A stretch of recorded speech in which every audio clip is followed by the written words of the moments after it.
You want to be a chef. Maybe you want to be a dancer. I don't know what you want to do. I'm not sure my boss is going to like that. Last two. But you do need to follow your passions. Right. Virtually all of us have fantasized about what we would purchase if we win $1 million lottery.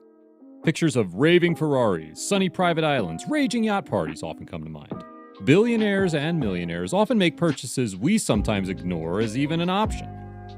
Would we purchase the Washington Post, or an extravagant private jet, or a clock that would count for 10,000 years, or a couple miles underground in the middle of nowhere in Texas? Well, if you're Jeff Bezos, you do all those things and more. By now, you surely acknowledge the bold, smiling face, and you'd probably have a couple of dozen Amazon boxes lying around your house that you meant to recycle weeks ago. That little company led to Jeff Bezos being the richest man on Earth, with an insane fortune of $113.9 billion. To put that into perspective, if he spends $20 every second, it will take him 177 years, 2 months, and 29 days to spend all of his cash. But Jeff is spending more than $20 per day. Though he is widely known for driving a Honda Accord, Jeff is far from frugal. Today, we're going to take a look at how Jeff Bezos spends his crazy amount of resources. From the businesses he buys, to almost all of us wanting his mansion, to the jets he flies. If you're Jeff Bezos, you can snatch up much more than one miserly haul. Try 3 villas, a DC townhouse, and a massive ranch. Jeff Bezos owns so much real estate, he's the 25th largest landowner in the United States, rivaling forestry companies and even farms. Jeff's first significant estate purchase lies in medieval Washington, a few miles away from the wealthy CEOs of Washington, including Microsoft owner Bill Gates. Seeing that Jeff and his wife at that time, Mackenzie, put down $10 million for a 5-bedroom house, 20,600 square foot home on a 5.3-acre waterfront. The apartment includes a pool and many posh features you can expect in a mansion, but that wasn't enough. 7 years later, they purchased the neighboring home, an 8,300 square foot home with an additional 5 bedrooms and 4 bathrooms that cost the couple over $50 million. On top of that, the home was renovated in 2010 for a whopping $28 million. Little is known about the interior of the two houses, but there is an odd feeling that there is an Alexa in each room. This $88 million investment is 88 times the average American will make in their lifetime. But Jeff is anything but ordinary.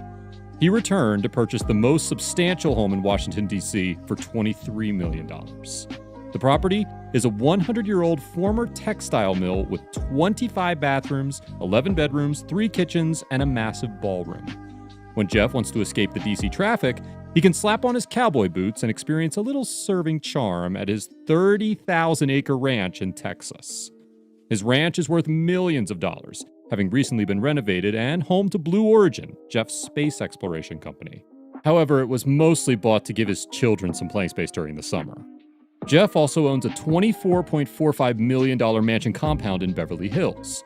He chooses to buy one mansion and then skips a neighboring one for $12.9 million, making a monster property worth $37.35 million. The property has 13 bedrooms and 11 baths between the houses, giving them quite a powerful kingdom to roam around. However, one Beverly Hills home wasn't enough for Jeff. In February of 2020, he reportedly purchased the most expensive home ever. Sold in Los Angeles, the Warner Estate, it's estimated that Jeff paid a startling $165 million for the estate, topping the record for not just Los Angeles, but also California. The Warner Estate was built in 1937 by Jack Warner, one of the founders of Warner Brothers.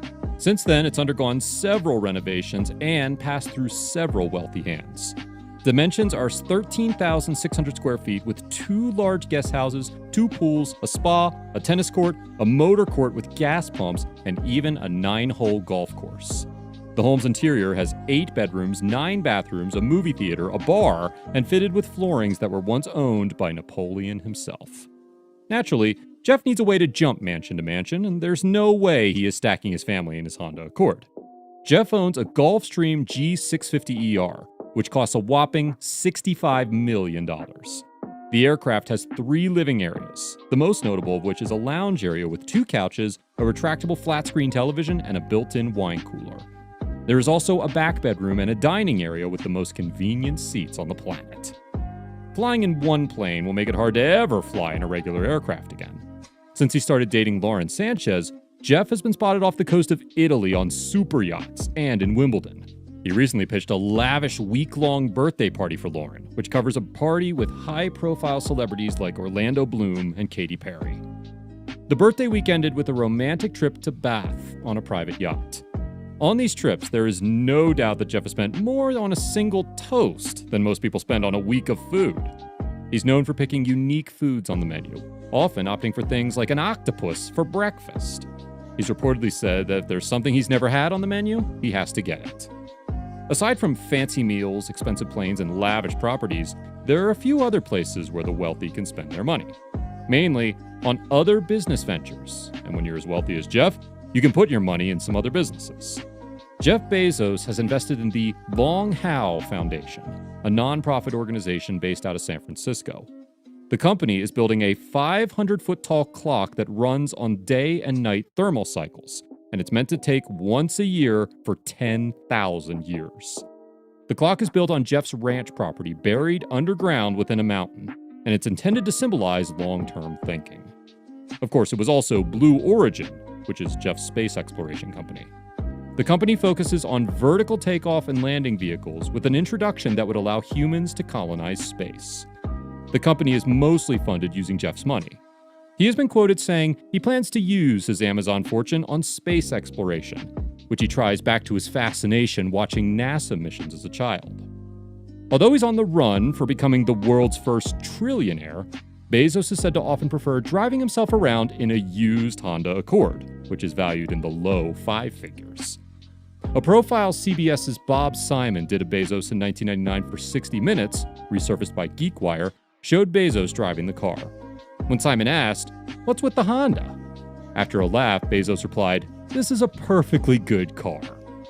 However, despite this inspiring modesty, Bezos is the proud owner of the stunning sports car collection.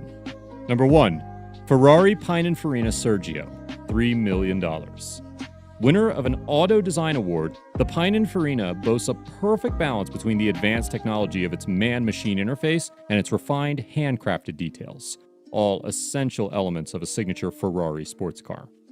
Number 2, Bugatti Veyron Mansory, $3 million. Integrating traditional craftsmanship and hand-picked materials, the limited edition Veyron Mansory is the perfect combination of luxury and expert engineering. Number 3, W Motors Lykan Hypersport, $3.4 million. The first hypercar created by W Motors took center stage in Universal Studios' Furious 7. It was featured as the hero car in the movie and is the most expensive car ever to be featured in the Fast and the Furious franchise. As you can see, Jeff Bezos can spend his money however he pleases. So what would you do if you have a fortune like Jeff Bezos?